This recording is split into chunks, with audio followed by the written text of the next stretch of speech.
இன்றைக்கி நம்ம செய்ய போகிற ஒர்க்குன்னு சொன்னால் ஒரு சாக்லேட் டவர். அதுக்கு கொஞ்சம் ஃப்ளவர், ஜிப்ஸி ஃப்ளவர் கொஞ்சம் தண்ணியில் நான் போட்டு வச்சுருக்கேன். அப்புறமா கொஞ்சம் பெரிய டெர்மோகோலாக எடுத்து இந்த கேக்கெல்லாம் செய்கிற அந்த பேஸ் இருக்குல்ல, அதை எடுத்து வச்சு அளந்து ரவுண்ட் பண்ணி கட் பண்ணி எடுத்துக்கிட்டேன். இதுக்குள்ளே சின்னது அதுக்குள்ளே சின்னன்னு சொல்லி நான் கட் பண்ணி எடுத்து வச்சுருக்கேன். ஓரோ சைஸு 2 வீதம் தான் நான் கட் பண்ணி எடுத்து வச்சுருக்கேன். ஆக்சுவலி நான் மலையாளம், அதனால தான் தமிழ் எனக்கு நல்லா ஃப்ளூவெண்ட்டாக பேச தெரியல. ஏதாச்சும் தப்பு இருந்தால் கொஞ்சம் பொறுத்துக்கோங்க. அப்புறமா டபுள் சைட் டேப் எடுத்துகிட்டு இந்த பேஸ் லேயர் இருக்குல்ல, அந்த லேயரில் போட்டுட்டேன் அந்த கேக் டின்னுக்கு. அப்புறமா அந்த பெரிய தெர்மோகோலை ஃபஸ்ட்டு ஒட்ட வச்சுட்டு அதுக்கு மேலேயும் டபுள் சைட் டேப்பு வச்சுட்டு அதுக்கு மேலேயும் அந்த ஒரு லேயர் ஒட்டி போகணும்.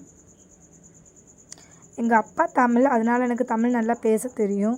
எனக்கு மலையாளம் யூடியூப் சேனலும் இருக்குது, தமிழ் யூடியூப் சேனலும் இருக்குது. இப்போ தான் நான் ஸ்டார்ட் பண்ணேன். நீங்கள் எல்லாமே சப்போர்ட் பண்ணுறேன்னு நான் நினைக்கிறேன். அப்புறமா அதுக்கு மேலே ஒட்டிச்சிட்டு ஃபைனலாக நம்ம லாஸ்ட் அந்த டெர்மோகோல் கட்டும் ஒட்டிட்டேன். அதுக்கு மேலே கொஞ்சம் இப்படி ப்ரெஸ் பண்ணி எல்லாம் செட் ஆயிடுச்சான்னு பார்க்கணும். அப்புறமா பேலன்ஸ் இருக்கிற அந்த பீஸெல்லாம் கொஞ்சம் ஷேப் பண்ணணும். நிறைய ஷேப் பண்ண அவசியம் கிடையாது, ஏன்னா நம்ம சாக்லேட் ஒட்ட வைப்போம்ல, பார்த்திங்களா, கீழே விழவே விழாது. அப்புறமா அது மேலே கொஞ்சம் ப்ரெஸ் பண்ணி வைக்கணும். அதுக்கு மேலே பெரிய ஒரு குச்சி நான் எடுத்து மேலே இங்கே வச்சுட்டேன்.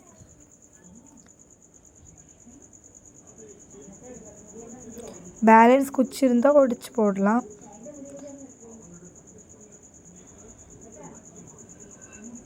அப்புறமா செல்லோ டேப் எடுத்துகிட்டு அந்த ஓரோ லேயரும் கவர் ஆனது மாதிரி சுற்றி ஒட்ட வைக்கணும். கீழே அதே மாதிரி ரோல் பண்ணி சுற்றி ஒட்ட வச்சுட்டேன். அப்புறமா டபுள் சைட் டேப் எடுத்துகிட்டு அந்த ஓரோ லேயருக்கு மேலேயும் கீழேயா டபுள் சைட் டேப்பு சுற்றி கட் பண்ணி ஒட்ட வைக்கணும். நீங்கள் என் யூடியூப் சேனல் சப்ஸ்கிரைப் பண்ணலைன்னா தயவு செஞ்சு கொஞ்சம் சப்ஸ்கிரைப் பண்ணி சப்போர்ட் பண்ணுங்கள். அப்புறமா டேரி மில்க்கும் கிட்கேட் தான் நம்ம சாக்லேட் டவருக்கு வைக்க போகிறோம். ஃபஸ்ட்டு டேரி மில்க் ஒட்ட வைக்க போகிறோம். கேப் இல்லாமல் சுற்றி ரவுண்ட் பண்ணி ஒட்ட வச்சா போதும். இப்படியே சுற்றி கேப்பு வராத மாதிரி சுற்றி ஒட்ட வைக்கணும். அதுக்கு மேலே கிட்கேட் தான் வைக்கிறேன். கீழே வச்சது 10 ரூபா டேரி மில்க்கு, மேலே 20 ரூபா டேரி மில்க்கு தான் ஒட்ட வைக்க போகிறேன்.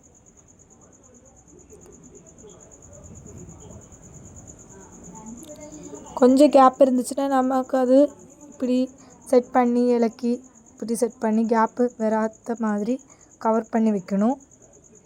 அது செட் ஆனதுக்கு அப்புறமா அதுக்கு மேலேயும் நான் டேரி மில்க்கு தான் வைக்க போகிறேன். 10 ரூபா டேரி மில்க்கு. அது இப்படி கேப்பு வராத ரீதியில் சுற்றி ஒட்ட வைக்கணும்.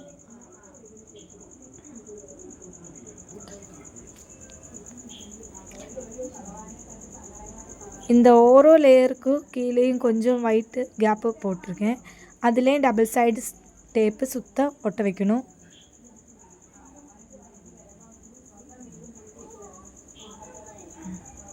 அதில் round chocolate, golden colour chocolate தான் நான் ஆட் பண்ணுறேன். இது 3 கலர் சாக்லேட் இருக்குது, சில்வர், கோல்டு, ப்ளூ. நான் கோல்டு தான் எடுக்கிறேன், அப்போ தான் பார்க்க கொஞ்சம் லுக்காக இருக்கும். கோல்டு கலர் சாக்லேட்டும் இப்படி ஒட்ட வச்சா போதும். கீழே நம்ம டபுள் சைட் டேப்பு ஒட்ட வச்சுட்டு அந்த ஸ்டிக்கர் ரிமூவ் பண்ணிவிட்டு இப்படியே சுற்ற கேப்பு போட்டு தான் ஒட்ட வைக்கணும். கொஞ்சோண்டு கேப்பு போட்டு மேலேயும் ரவுண்டு சாக்லேட் கோல்டு தான் நான் யூஸ் பண்ணுறேன். உங்களுக்கு வேணும்னா மேலே கிட்கேட் ஆட் பண்ணலாம், என்ன வேணுமோ ஆட் பண்ணலாம். ரவுண்ட் சாக்லேட் தான் நான் ஆட் பண்ணுறேன். அப்புறமா ஜஸ்ட் ஃபார் யூன்னு சொல்லி ஒரு ரிப்பன் ஒட்ட வைக்க போகிறேன்.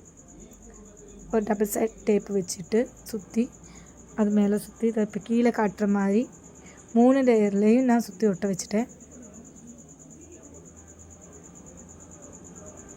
அப்புறமா செல்லோ டேப்பும் வச்சு பண்ணிவிட்டேன். ஏன்னா இது கொஞ்சம் லாங்கு போகிற சாக்லேட் டவர், அதனால் கொஞ்சம் கேர்ஃபுல்லாக சுற்ற வச்சு ஒட்ட வச்சுட்டேன். சுற்றி பார்க்க ரொம்ப அழகாக இருந்துச்சு. இந்த கேப்பில் நம்ம இந்த ஜிப்ஸி ஃப்ளவர்ஸ் ஆட் பண்ண போகிறோம். இதுக்குள்ளே தண்டு நைஸ் தண்டுனால உள்ளே ஏற ரொம்ப கஷ்டம், கொஞ்சம் டாஸ்க்கு தான். அப்புறமா டாப்பரு வச்சு ஒர்க்கு ஃபினிஷ் பண்ணிட்டேன்.